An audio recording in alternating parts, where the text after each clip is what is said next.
गुरु प्यारी सात संगत जी, आप सभी को प्यार भरी राधा स्वामी जी। संगत जी, जैसा कि हम सभी जानते हैं, कल शुक्रवार 16 मई को भंडारे में बाबा जी उपस्थित नहीं हो सके। वो अभी विदेश में ही हैं। उनके ना उपस्थित होने का कारण पूर्णतया से स्पष्ट नहीं हो सका है, लेकिन कल संगत जी सवाल जवाब का कार्यक्रम बाबा जी की गैर मौजूदगी में हुजूर जी ने बड़े ही सहजता के साथ संभाला।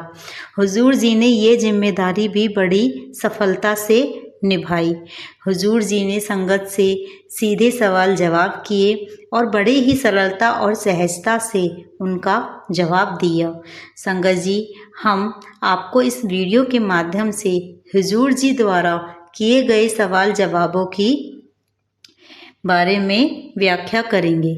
पहला सवाल एक भाई ने किया था कि बाबा जी, नामदान के बाद जिसने सत्संग के असलों को जानबूझकर तोड़ दिया है, तो क्या उसे भजन सुमरन में दोबारा तरक्की मिल सकती है? संगत जी, फिर इस पर हुजूर जी ने फरमाया कि बेटा देखो, जिंदगी होती है सीखने के वास्ते। अगर हम सीखेंगे तो हमें महसूस होगा कि हमसे गलती हो गई है, तो हम उसको पूरा करने की कोशिश करेंगे और तो माँ के मालिक ज़रूर बख्शीश करेगा। मगर बेटा, इंसान एक आदत बना लेता है। देखो, जैसे कोई छोटा बच्चा होता है, वह गलती करता है और फिर वह दोबारा गलती करता है और माफ़ी मांगता है। माँ कहती है चल दोबारा नहीं करना, लेकिन वह फिर दोबारा गलती करता है। माँ कहती है जब तक मैं तेरे कान नहीं खींचूंगी तू तो सुधरेगा ही नहीं। तो बेटा, उस मालिक ने भी अपना कानून बना रखा है। जो कोई उसके बनाए कानून की बार बार उल्लंघन करता है, तो बेटा भुगतना तो हमें ही पड़ता है। संगत जी, फिर इसके बाद बाबा जी से यानी कि हुजूर जी से अगला सवाल एक लड़के ने ही पूछा कि हुजूर जी, हमें लाइफ में बैलेंस करने के लिए लाइफ में क्या क्या करना चाहिए? हमें सारे दिन में क्या क्या करना चाहिए? तो संगत जी, इस पर हुजूर जी ने फरमाया कि बेटा 24 घंटे बहुत होते हैं। अपनी पढ़ाई को भी वक्त देना चाहिए, सेहत के लिए खेलना भी चाहिए और कोई हॉबी भी होनी चाहिए। इसलिए बेटा, हमें अपनी ज़िंदगी में बैलेंस रखना भी बहुत ज़रूरी होता है। जो हम बैलेंस रखेंगे तो ज़िंदगी पॉजिटिव रहेगी और कदर भी होगी।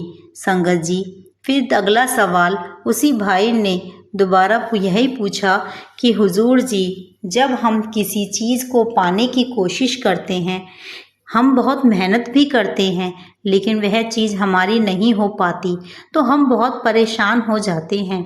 उस वक्त हम डिमोटिवेट भी हो जाते हैं। हमारा उस वक्त कोई साथ नहीं देता। तो संगत जी, फिर हुजूर जी ने मुस्कुराते हुए इसका जवाब दिया कि बेटा, हमारे वक्त में कोई ऐसा डिमोटिवेशन या मोटिवेशन नहीं होता। हमें एक थप्पड़ पड़ जाता था तो हम मान जाते थे। तो उस वक्त सारी संगत पंडाल में ज़ोर ज़ोर से हंसने लगी। संगत जी, फिर इसके बाद अगला सवाल जवाब हुजूर जी से एक लड़की ने पूछा कि हुजूर जी, हमें लाइफ में सक्सेसफुल होने के लिए क्या करना चाहिए? संगत जी, फिर इस पर हुजूर जी ने फरमाया कि बेटा मेहनत करो। मेहनत करोगे तो क्या नहीं है जो हम नहीं हासिल कर सकते। संगत जी, फिर इसके बाद अगला सवाल बाबा जी से एक लड़की ने पूछा कि हुजूर जी, अगर कोई इंसान गलती करता है और वह गलती माफ़ी के लायक ना हो, तो हमें उसे माफ़ करना चाहिए या नहीं? संगत जी, इस पर हुजूर जी ने बड़े ही प्यार से और सरलता से समझाया कि बेटा, इस दुनिया में कोई ऐसी गलती नहीं है जिसकी हमें माफ़ी नहीं मिलेगी। हम माफ़ी मांगें तो सही, इसलिए सीखो, अपनी ज़िंदगी से सीखो। तो संगत जी, अगला सवाल थोड़ा इमोशनल था। हुजूर जी से एक बीवी जी ने किया। उन्होंने कहा कि हुजूर जी, मैंने अपने बच्चों की 25 साल सेवा की, पर वह मेरा कहना नहीं मानते हैं। तो संगत जी इस पर हुजूर जी ने कहा कि देखो, जो आपने किया है वह आपका फ़र्ज़ था। एक माह का पहला नाम होता है कुर्बानी। तो आपने तो अपना फ़र्ज़ निभाया है, अब नतीजा मत देखिए। संगत जी यह थे कुछ क्वेश्चन आंसर्स जो आपको, यदि हमने हुजूर जी के आप द्वारा किए गए थे, वो हमने आपसे साझा किए हैं। अब संगत जी हम आपको एक ऐसी घटना और एक ऐसी साखी के बारे में बताएंगे कि संतों की मौज कैसी होती है। जब संत अपनी मौज में रहते हैं तो कैसे हम सबका भला कर जाते हैं, पता भी नहीं लगता। संतों की अपनी ही मौज होती है। एक संत अपने शिष्य के साथ किसी अजनबी नगर में पहुँचे।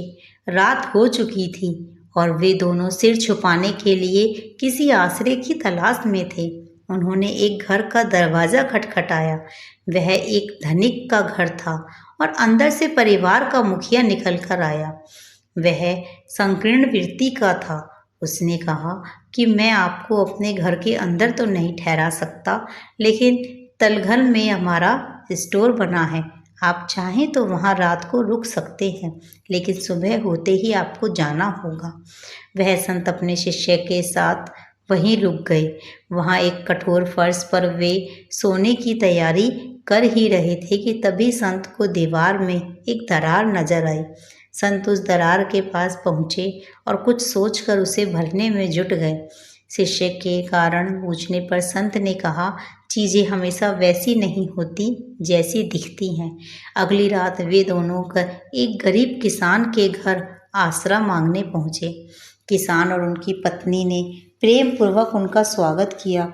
उनके पास जो कुछ भी रूखा सूखा था वह उन्होंने उन दोनों के साथ बांट कर खाया और फिर उन्हें सोने के लिए अपना बिस्तर दे दिया।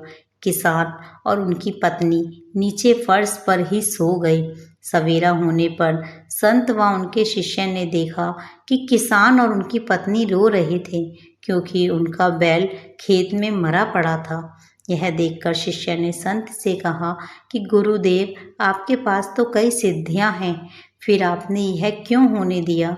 उस धनिक के पास सब कुछ था, फिर भी आपने उसके तलघर की मरम्मत करके उसकी मदद की, जबकि इस गरीब ने कुछ ना होने के बाद भी हमें इतना सम्मान दिया, फिर भी आपने उसके बैल को मरने दिया।